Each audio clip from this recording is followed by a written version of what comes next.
Bienvenidos a la economía, soy Juliana González. La Reserva Federal de Estados Unidos anunció que mantiene las tasas de interés entre el 5,25% y el 5,50%, es decir, que por quinta vez consecutiva mantiene inalterados los tipos de interés.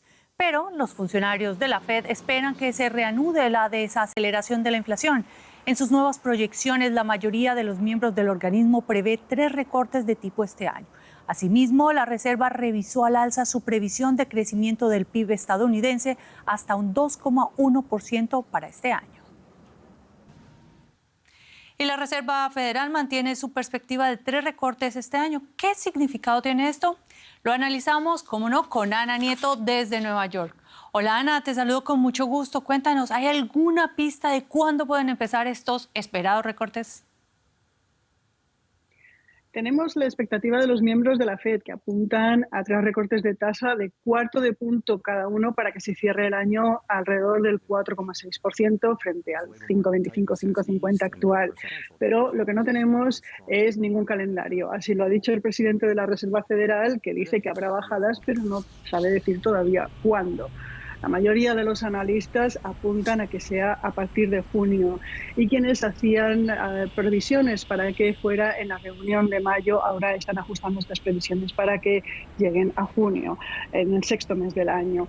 Para el año que viene habrá otras 3 rebajas de tasas de interés, según ha dicho Powell, según es el consenso de los economistas de la Reserva Federal, y otras 3 en el año siguiente para llegar a una tasa neutra en el fin de este ciclo del 2,6%, una tasa neutra que ni estimula ni constriñe la economía. Para quienes están esperando un 0,025%, como había antes de la pandemia, el presidente Powell tiene preparado un jarro de agua muy fría. Dice que no se van a volver a esos tipos bajos de interés. El presidente de la Fed dice que el revés de la inflación que se ha visto en enero y en febrero le da la razón en esperar a la rebaja de las tasas de interés porque el camino hasta llegar al 2%, que es el objetivo de la inflación, va a venir con baches. Pero también ha dicho que eso no significa que la Reserva Federal vaya a subir tasas de interés en lo más mínimo, algo que han dejado caer algunos economistas como Larry Summers, exsecretario del Tesoro. Dice Powell que ahora mismo las tasas están en su nivel más alto, no se irá más. O sea que mantenemos un poco la mano dura ahí en la Fed, pero la Fed sigue siendo optimista con respecto a la economía. Ana, ¿cuáles son esas previsiones? Pues la Fed ha subido la proyección de crecimiento de la economía. En diciembre decía que se iba a crecer a un ritmo del 1,8%, ahora se dice que este año se cerrará con un 2,1% y para los 2 años siguientes será del 2%. Además apunta que el desempleo se mantendrá alrededor del 4% y no el 4,6% previsto hace apenas 3 meses. En estos momentos estamos en el 3,9% porque ha subido en los últimos meses, pero Powell dice que no hay debilidades en el mercado laboral. Con respecto a los salarios, dice que no son inflacionistas, pero hay que mantener los niveles sostenibles. Y con respecto a la inflación, dice que la fortaleza de la economía les da margen de maniobra. Bueno, sigue siendo bastante robusta la economía estadounidense. Muchas gracias, Ana Nieto, por estos análisis. Gracias, Juliana. Y en Cuba los apagones son cada vez más frecuentes. El sistema de generación de energía eléctrica de la isla consta de 8 antiguas termoeléctricas, de generadores electrógenos y de 8 plantas flotantes que Turquía le renta. Todas estas instalaciones están afectadas por falta de diésel para su funcionamiento. Y a la falta de luz se suma la escasez de alimentos. Calles a oscuras, alumbradas únicamente por las luces de los autos. El pasado fin de semana, los cubanos se lanzaron a las calles para protestar por los apagones diarios y la escasez de alimentos en la isla. Para muchos, la situación es insostenible. Yo estoy alterada, no puedo dormir bien. ¿Usted imagina que las personitas que no tienen gas, que se le acaba, que tienen que cocinar con la corriente? ¿Cómo podemos cocinar? ¿Cómo? Hay que esperar a que venga la corriente a la hora que viene, para esa hora comer. ¿Cómo? Los niños no tienen deseo de ir a la escuela al otro día. Los apagones en Cuba son un problema recurrente que afecta a la población desde hace décadas. Se deben principalmente a la falta de inversión y mantenimiento de la infraestructura eléctrica del país, así como a la dependencia de combustibles importados para generar energía. En 2019, el gobierno cubano implementó un plan de racionamiento de energía eléctrica para resolver el problema, que consistía en cortes programados durante varias horas al día en diferentes zonas del país. Pero desde 2021 los apagones se han vuelto más frecuentes e impredecibles. Es difícil, compadre. Y me llueve por los menores de edad. Uno es grande, se va a la corriente, por ejemplo, a 2 de la mañana. Yo me siento en el balcón y me echo aire con un cartón. Pero hay muchachos chiquitos que tienen que ir a la escuela el otro día. Entonces, aparte que no se llenan bien la barriga porque se acuerdan medio hambriados. Pero no solo los apagones son un problema. La escasez y el racionamiento se extiende también a los alimentos. El gobierno cubano ha reconocido que en lo que queda de marzo seguirá siendo difícil cumplir con la distribución de alimentos básicos como el pan. Además, por primera vez, se ha visto obligado a pedir ayuda al Programa Mundial de Alimentos para poder seguir distribuyendo leche subvencionada para los niños. Un panorama que no parece muy alentador para los cubanos, que por ahora no parecen ver la luz al final del túnel.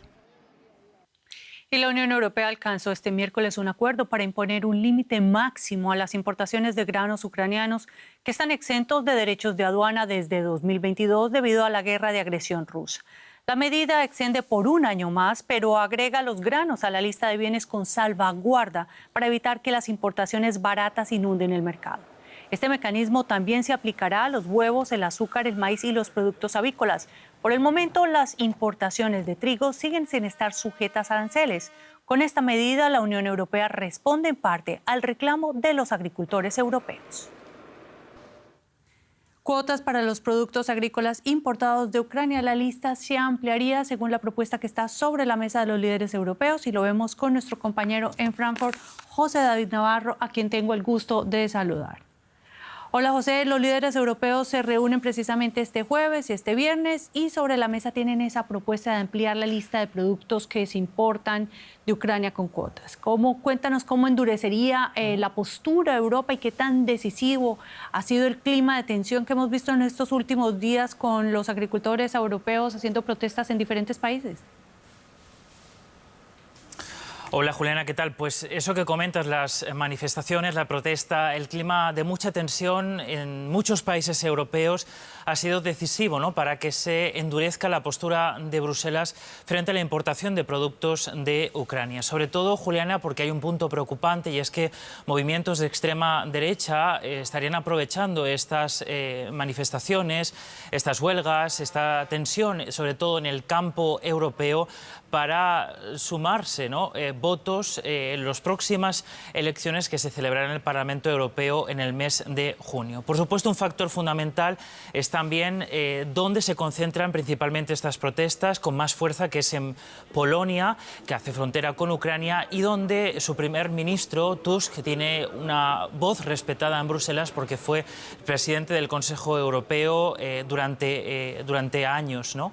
Esos dos factores son fundamentales para entender por qué se han endurecido las medidas. Como tú decías, la propuesta que hay ahora sobre la mesa es que se ampliarían los productos agrícolas ucranianos que estarían sometidos a cuotas. Por ejemplo, la miel o el maíz, superado una cuota de importación, se le aplicarían unos aranceles, y también está sobre la mesa la posibilidad de que se controle más la importación de maíz.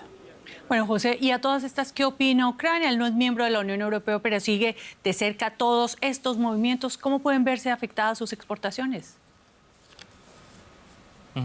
Bueno, la visión de Ucrania es positiva respecto a esta propuesta porque los valores que se van a estudiar, las cuotas, son en base a los años 2022-2023, que, Juliana, son años donde Ucrania está importando más grano a Europa, y eso le da un respiro a Ucrania. En este sentido, a diferencia de si se hubiera tomado como referencia el 2021, que es cuando todavía no había comenzado la guerra y entonces Ucrania exportaba menos productos agrícolas a Europa.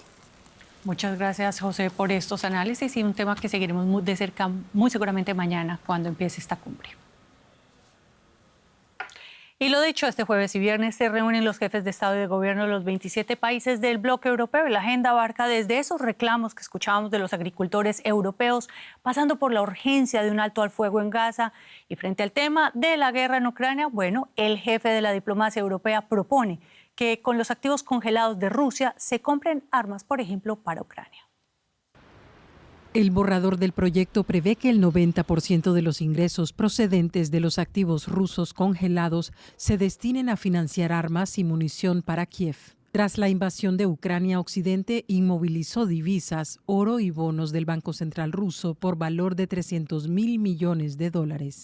Casi el 70% de esa cantidad está en manos de Euroclear, entidad con sede en Bélgica. Se espera que en los próximos 4 años los beneficios generados por los activos estatales rusos congelados alcancen los $27.000 millones. Hasta ahora los países del bloque comunitario han acordado en su mayoría destinar este dinero a Ucrania, pero sin definir si los fines serían humanitarios, de infraestructuras o militares. El jefe de la política exterior de la Unión Europea, Josep Borrell, ve posible un acuerdo para la compra de armamento. Tras el debate de hoy he visto que hay consenso. Algunos Estados miembros quieren más detalles, pero creo que hay un fuerte consenso para avanzar en el uso de esos beneficios extraordinarios y utilizarlos para ayudar a Ucrania. ¿Cómo? Militarmente, para incrementar los recursos del Fondo Europeo para la Paz y también para apoyar el desarrollo de la industria de defensa ucraniana.